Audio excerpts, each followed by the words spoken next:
दोस्तों नमस्कार। हम लोग आज फिर से अपने उसी क्रम में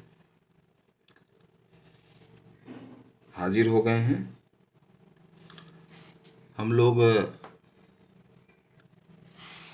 खलीफा के विषय में हम लोगों ने जाना था।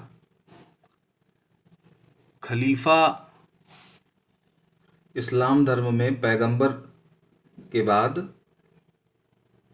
सबसे महत्वपूर्ण व्यक्ति होता था, या यूं कह लें कि खलीफा का पद इस्लामिक जगत में सर्वोच्च पद माना गया है। पैगंबर साहब के जाने के बाद उनके मित्र अबू बकर प्रथम खलीफा हुए। अबू बकर पहले खलीफा हुए। इनका जो समय है वो 632 से 634 ईस्वी तक रहा, यानी मात्र ये 2 वर्ष तक ये खलीफा के पद पर रहे। पहले खलीफा पैगंबर साहब के बाद अबू बकर, उसके बाद दूसरे खलीफा का नाम उमर अल रक्तब था और इनका समय है 634 ईस्वी से 644 ईस्वी तक, यानी 10 वर्ष तक ये खलीफा के पद पर रहे। तीसरे खलीफा जो हुए वो उस्मान हुए।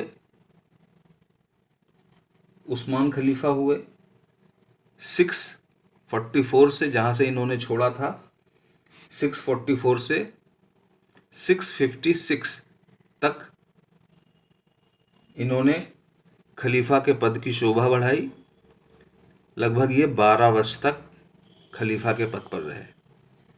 और उस्मान के बाद अली खलीफा हुए, जो कि पैगंबर साहब के हमने बताया था अमीना के पति,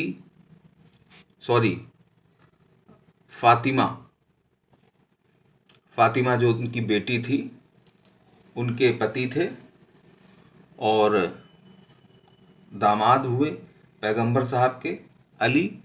इन्होंने 656 से 661 तक इस पद को बनाए रखा, यानी 5 वर्ष तक अली खलीफा रहे। अली का अंत जो है वो अच्छा नहीं रहा। इस्लाम धर्म में माना गया कि अली की हत्या हो गई, जबकि ये पैगंबर साहब के दामाद थे। अब इसमें बात ये आती है निकलकर कि जो उनके मित्र थे अबू बकर, ये इनके अनुयायी जो थे वो सुन्नी कहलाए। अबू बकर के अनुयायी सुन्नी कहलाए और अली के अनुयायी जो थे वो शिया कहलाए। ये शिया और सुन्नी में विभाजन हुआ था इस्लाम धर्म का। तो शिया एक तरफ हो गए, सुन्नी एक तरफ हो गए। शिया कहते हैं कि हजरत साहब के परिवार के सदस्य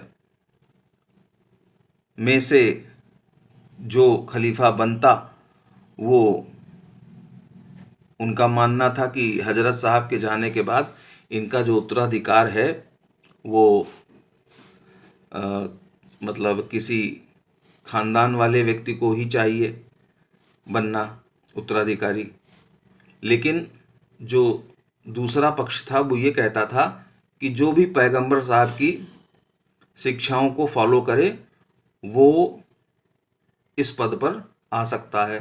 तो वो लोग सुन्नी कहलाए और उसमें हजरत साहब के मित्र अबू बकर की जीत हुई और वो पहले खलीफा कहलाए। तो ये शिया और सुन्नी का यही विभाजन है। ठीक है। अब यहाँ पर 4 खलीफा हमने आपको बताए, अबू बकर, उमर अल-रख्तब, उस्मान और अली।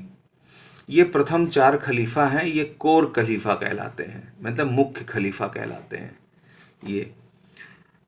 अच्छा, अब इसके बाद क्या हुआ कि अली की जब मृत्यु हो गई 661 ईस्वी में, तो उसके बाद एक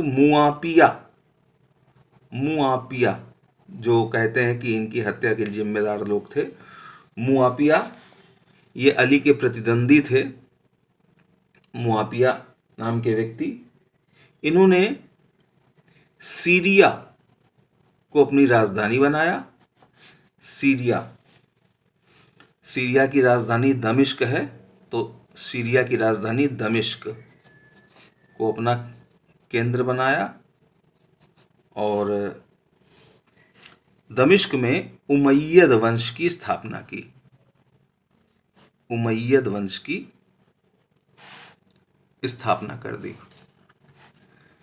मुआविया ने उमय्यद वंश की स्थापना कर दी और ये उमय्यद खलीफा कहलाए। उमय्यद खलीफा कहलाए ये। और इनका जो समय था वो 661 से लेकर के 750 ईस्वी तक रहा। एक लंबा समय उमय्यद वंश ने दमिश्क से ये खलीफा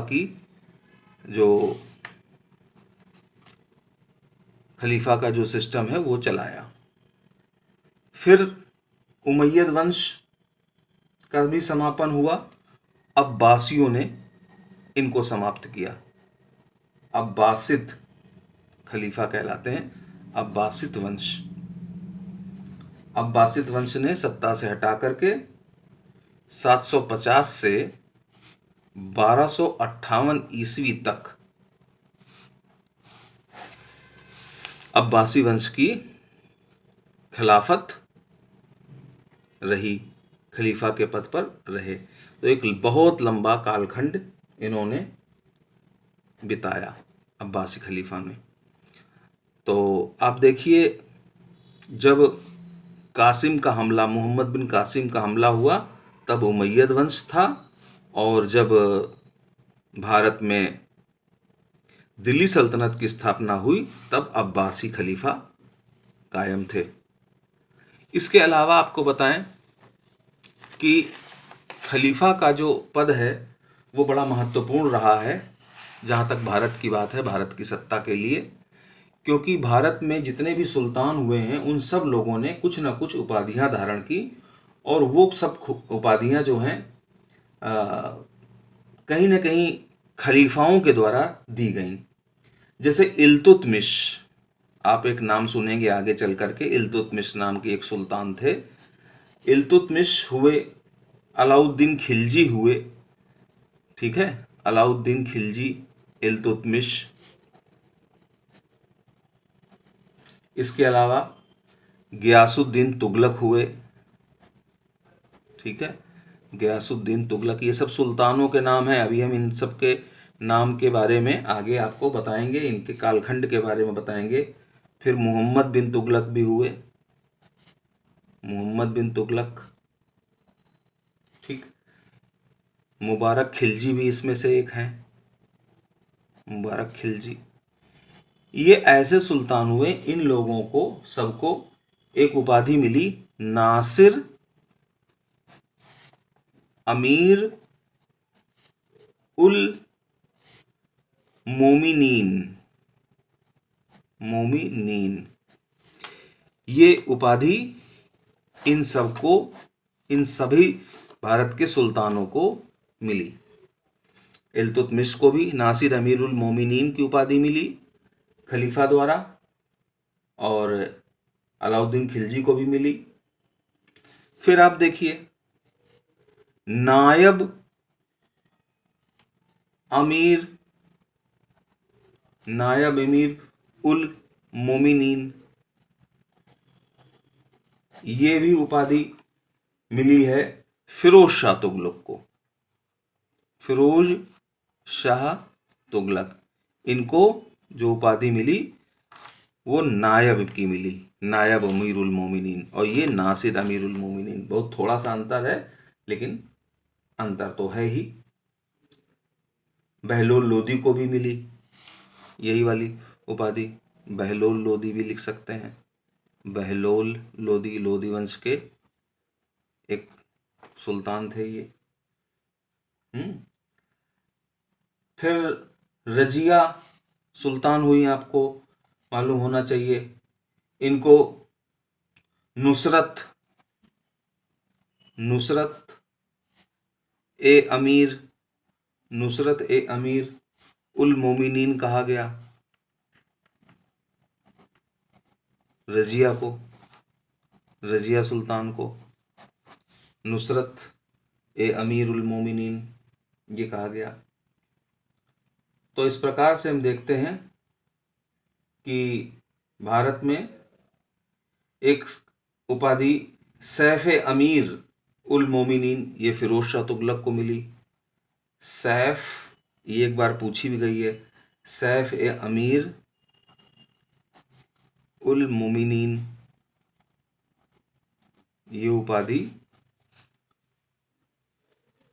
फिरोज शाह तुगलक को प्राप्त हुई। अब अपने खारखंड में अपने अपने समय में ये सारी की सारी उपाधियां इन लोगों को मिलती रहीं। तो इस प्रकार से आप देखिए कि ये जो तीसरा भाग था, हमने इस्लाम धर्म के विषय में जो बताना था कि किस प्रकार से इस्लाम धर्म आया और शिया और सुन्नी का विभाजन किस प्रकार से हुआ, और उसके बाद पैगंबर साहब के बाद किन लोगों ने सत्ता को संभाला या सिस्टम को संभाला, इस्लाम धर्म की दशा और दिशा तय की, उसमें खलीफाओं का निश्चित रूप से महत्वपूर्ण स्थान है। इसके बाद हम लोग अब अगले चैप्टर पर आएंगे और आपको सिंध आक्रमण के विषय में जानकारी देंगे।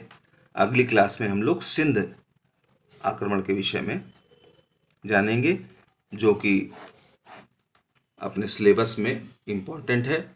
आप लोग बेल आइकन दबा दीजिएगा ताकि नए वीडियो आपको समय से प्राप्त होती रहें सूचनाएं। सब्सक्राइब नहीं किया है तो अगर आपको लगे कि ये चैनल सब्सक्राइब करने वाला है तो कर लीजिएगा। Thank you.